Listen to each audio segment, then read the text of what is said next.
শহীদরা না থাকলে প্রফেসর মোহাম্মদ ইউনূস আপনি আজকে জেলে থাকতেন। 6 তলার বিল্ডিং, লিফট ছাড়া, বিদ্যুৎ ছাড়া বিল্ডিং এর 6 তলায় হাসিনা আপনাকে উঠবস করাইতো। সেই দিনের কথা ভুলে যাবেন না। অথচ এখানে অনেক উপদেষ্টা দেখেছি ৭১-এর চেতনা বিক্রি করতে করতে 14ই ডিসেম্বরের শহীদদের কবর জিয়ারত করতে করতে মুখে ফেনা তুলে ফেলেছেন। কিন্তু রায়ের বাজার বধ্যভূমিতে জুলাইয়ের 114 শহীদের কবর জিয়ারত করার সময় তাদের নাই। আওয়ামী লীগ রাজনৈতিক দলের ডেফিনিশনে পড়ে কিনা সেটা আগে আদালতে আওয়ামী লীগকে প্রমাণ করতে হবে।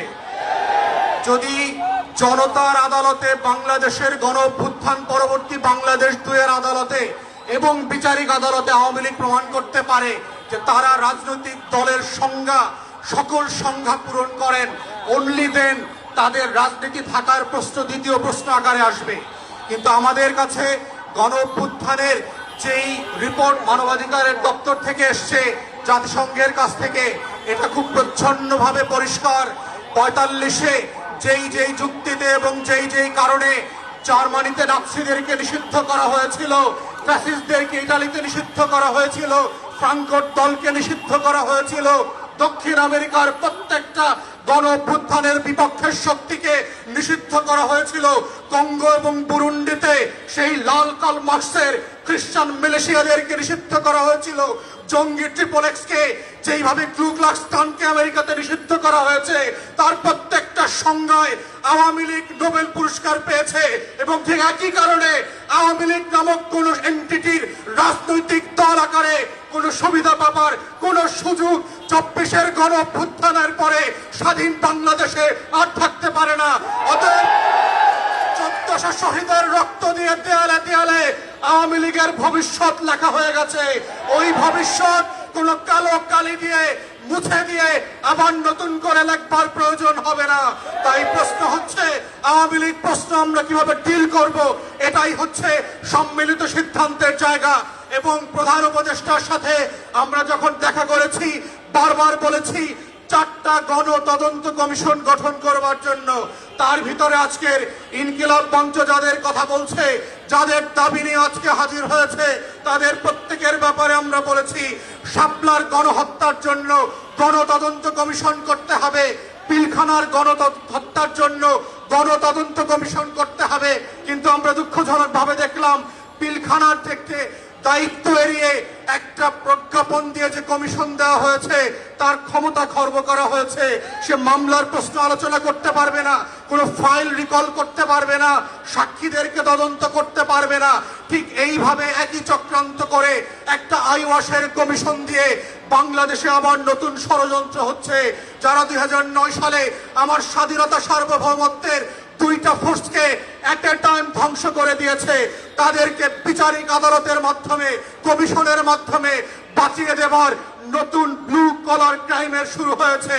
এই কমিশনকে দায়িত্ব খর্ব করে যেটা করা হয়েছে সেটাকে আমরা প্রত্যাখ্যান করছি এবং আমরা বলছি নতুন করে প্রজ্ঞাপন দিয়ে তার টার্মস অফ রেফারেন্সকে রিভাইজ করতে হবে এবং গণ তদন্ত কমিশনের ফর্মে নিয়ে আসতে হবে।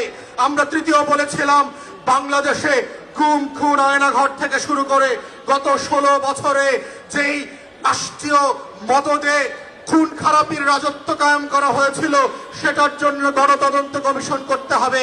ঠিক একইভাবে দেখলাম একটা গুম কমিশন করা হয়েছে যার ক্ষমতা নাই, যাকে অযোগ্য লোক দেওয়া হয়েছে, পাবলিকলি সাফিসিয়েন্টলি ম্যান পাওয়ার দেওয়া হয় নাই। গণতদন্তের যে ফর্ম আমরা বলেছি, যে কাঠামো প্রস্তাব করেছিলাম, সেই কাঠামো পর্যন্ত দেওয়া হয় নাই।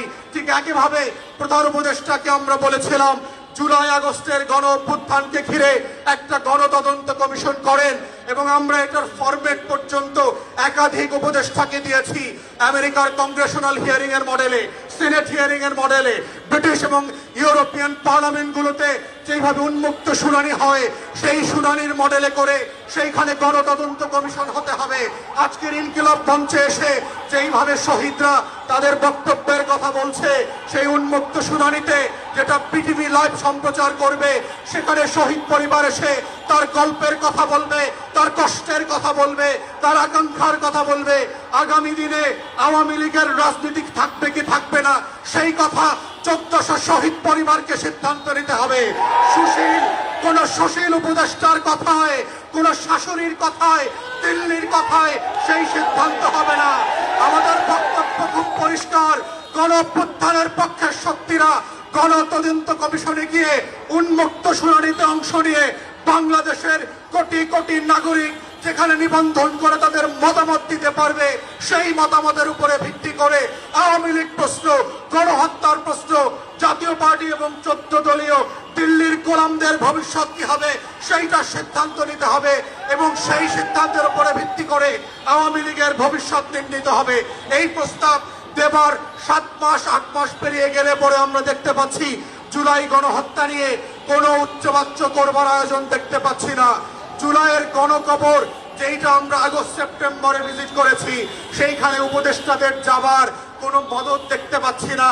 অথচ এখানে অনেক উপদেষ্টা দেখেছি 71-এর চেতনা বিক্রি করতে করতে 14ই ডিসেম্বরের শহীদদের কবর জিয়ারত করতে করতে মুখে ফেনা তুলে ফেলেছেন, কিন্তু রায়ের বাজার বধ্যভূমিতে জুলাইয়ের 114 শহীদের কবর জিয়ারত করার সময় তাদের নাই। প্রধান উপদেষ্টাকে বলছি এই শহীদরা না থাকলে প্রফেসর মোহাম্মদ ইউনূস আপনি আজকে জেলে থাকতেন। 6 তলার বিল্ডিং, লিফট ছাড়া, বিদ্যুৎ ছাড়া বিল্ডিং এর 6 তলায় হাসিনা আপনাকে উঠবস করাইতো, সেই দিনের কথা ভুলে যাবেন না। আপনার মামলাগুলো আজকে আদালত দিয়ে নাই করে দিয়েছেন। এই নাই করার রাজনীতি হইতো না, আপনার মামলা চলতো। যাদের রক্তের কারণে আজকে আপনি বেকসুর খালাস, যাদের রক্তের কারণে আপনি প্রধান উপদেষ্টা হয়েছেন, তাদের রক্তের বদলা যদি না নেন আপনাকে আগামীদের মানুষ ক্ষমা করবে না। বাঙালির চরিত্র বুঝতে হবে। তারা প্যারিস থেকে এসে এদের নায়ক যেভাবে বানাইতে পারে, তারা মির্জাফরের মতো খলনায়ক বানাইতে পারে। এই রক্ত দেওয়া শহীদ পরিবারের এই ইতিহাস ভুলে যাবেন না। তাই আমাদের বক্তব্য হচ্ছে গণতদন্ত কমিশনের মধ্য দিয়ে আওয়ামী লীগ প্রশ্ন রিজলভ করেন। এবং আমরা বারবার বলেছি বিভিন্ন প্রেসে এবং টকশোতে কি অপশন হতে পারে। প্রথম অপশন হচ্ছে নাপসি মডেলে আপনি আউটরাইট আওয়ামী লীগ, জাতীয় পার্টি এবং 14 দলকে নিষিদ্ধ করে দেবেন। দ্বিতীয় অপশন হচ্ছে যদি ট্রুথ অ্যান্ড রিকনসিলিয়েশন ফর্মে যান সাউথ আফ্রিকার মডেলে, তাহলে কাদের বিচার করবেন, কোন কোন অপরাধের বিচার করবেন, আর কাদেরকে তওবা কমিশন করে হেফাজতের আলেমদের সামনে ক্ষমা চাওয়া মাফ করাইতে হবে সেইটা আলাদা করতে হবে। কাদেরকে আওয়ামী লীগ যেহেতু আমাদেরকে 3টা নির্বাচন থেকে বঞ্চিত করেছে, তার রাজনীতি নিষিদ্ধ না হলেও আগামী 3টা নির্বাচনকে আওয়ামী লীগ এবং জাতীয় পার্টিকে ন্যায্যতার ভিত্তিতে বঞ্চিত করতে হবে। কারণ সেই জাতিকে নির্বাচন করতে দেয় নাই, ভোট দিতে দেয় নাই। আওয়ামী লীগের কোন পদস্থ নেতা ওয়ার্ড ইউনিয়ন থেকে শুরু করে যারা এমপি মন্ত্রী হয়েছে গত 16 বছর, তারা বাংলাদেশে আর কোনোদিন রাজনীতি করতে পারবে না। ঠিক এইরকম শর্ত করে গণতদন্ত কমিশনের মাধ্যমে প্রয়োজনে গণভোটে দিয়ে আওয়ামী লীগ, জাতীয় পার্টির প্রশ্ন ন্যায্যতার ভিত্তিতে সমাধান করবার মধ্য দিয়েই আজকের এই শহীদদের বিচার ফয়সালা হইতে হবে।